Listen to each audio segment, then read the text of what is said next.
Hello, and welcome back to Cars of Glasgow. I'm Thomas, and today you join me with the 2024 Lexus LC 500 Convertible and my very own Lexus LC 500H Coupe. Now, in this video, I'm going to be comparing the two models just to give you a quick feel of what the difference is. Out with the powertrain before you go and comment below. There is some differences between these two cars in terms of the way they feel, the packaging, and I just want to get that across for this video. You may be looking deciding between a coupe and a convertible, and this video is hopefully going to be the answer for you. Now, you do join me in sunny Scotland, which is very rare. We're in September, right on the banks of Loch Lomond, and let's crack on with this video, so stay tuned. So let's start off with this LC convertible in front of me. Today, this is the 5-litre V8. The convertible is only offered in the V8 configuration, and it uses a 10-speed automatic with brake horsepower being a maximum of 457. Now, this particular car is finished in Sonic Grey, and it's the LC 500 convertible with the Mark Levinson sound system. Now, the options of this car fitted equate to £500, which brings the price to a grand total of £109,685. Now, for that, you get a whole host of safety features, even a little bit more updated technology than you've seen in my 500H Coupe, and most importantly, the 12.3-inch touchscreen. So let's have a walk around this Sonic Grey LC. If you're unfamiliar, we do have these tight designed tri-LED beam headlights with the Lexus pattern inside the glass, which is really cool, and we do have the Lexus tick going into the unit as well, which is always a feat of engineering if you see how that's going into there. And at the time, this is one of the smallest headlight clusters on the market on a production car, and I love how low the bonnet is on the LCs. Like, you can just see like how dynamic and how stretched out and low it is. And regardless if you're looking at the coupe or the convertible, I think the front end is very distinctive and looks fantastic. We do have portrait style LED turn signals or indicators when what part of the world we're watching in today, and we do have the spindle grille. Now, this is what I like about the LC as well, because it starts off up front with this close together pattern, and it kind of cascades, waterfalls and spreads out down below like so. We do have the black Lexus badge and a little camera in there for the facelift model. Now, this little gap in here is for airflow, so don't worry about that. It's a bit more prominent on the white car, but the dark car, you can kind of see it in there. Today's car is riding on the 20-inch alloy wheels, as you can see in this kind of anodized grey colour.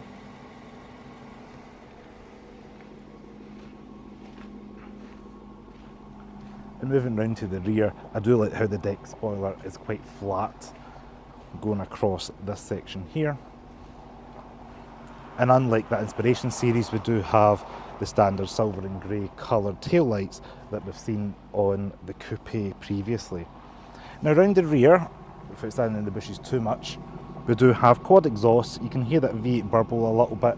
It's the exact same setup that you'll see in the hybrids. They've not distinguished it too much, just no H badge on the back here.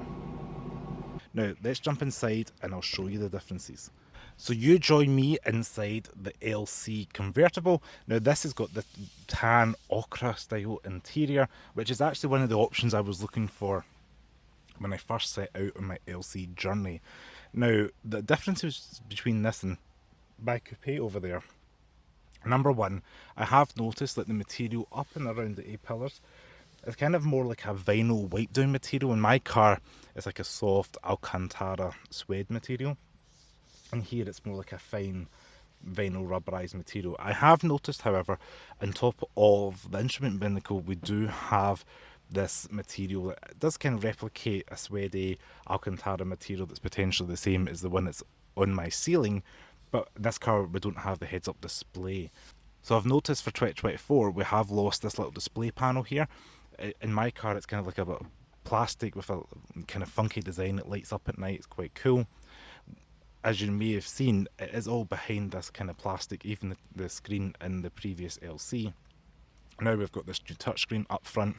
It's a little bit in front, so we've lost things at the clock, but it does mean that we have got the touchscreen. Now, obviously, we've also, with the touchscreen, we've now lost the mouse pad, so that's another difference here. One thing that probably people like my dad are not going to be loving is the fact that we don't even have a CD player. Down here this is Mark Levinson, and you've just got this big plastic bit here.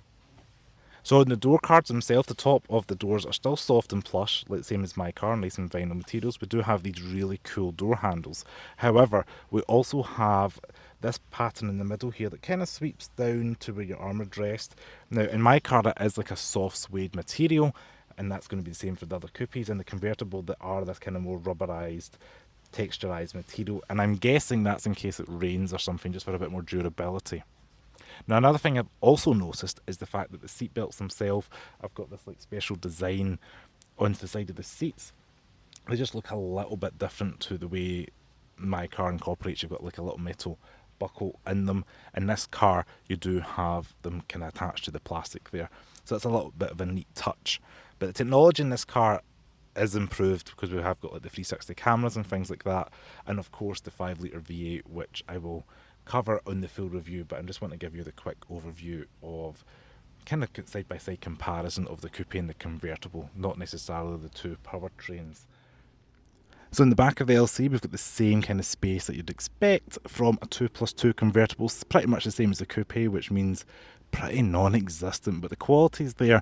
And it's worth noting these little buckles for the belts are going from the inside kind of to the centre bit of the centre here, and then the seat belts themselves are centred and they go and strap to the outside instead of conventionally strapping from the outside to the inside. So it's a little bit of an interesting note. So to go ahead and pop the boot in the car, you push this little button in here, just the same as the coupe, lift that up, and that reveals some boot space. Now we do have the same soft plush carpeted material that we see in the coupe convertible, regardless if it's a hybrid or a V8 in the coupe, and the convertible is the same, all got the same soft plush material. Now, unlike the V8 coupe, we do lose a little bit of boot space. We do have the little handy Lexus bit here. But I have noticed down here we do have a hard back wall, which is where the roof's going to fold into. In my car, in the coupe hybrid, that is where the batteries are. So they've got a very similar small boot space for the coupe and the hybrid. But if you're wanting maximum boot space, go for the coupe V8, just because you're getting that little bit more space in there. But all in all, pretty similar, familiar setup in here. You do have that weird lip. It's not the most spacious boot back here, but that is something I have got used to, and I guess you buy this car for the looks and not for the practicality. So I just want to say thank you so much for watching this video on the Lexus LC500 convertible comparison with the LC500's coupe hybrid. If you like this video, please give me a thumbs up, subscribe to Cars of Glasgow below, comment below your thoughts on the video and the car, and a special thanks to Lexus UK for facilitating this press car. As always, stay tuned. Ciao.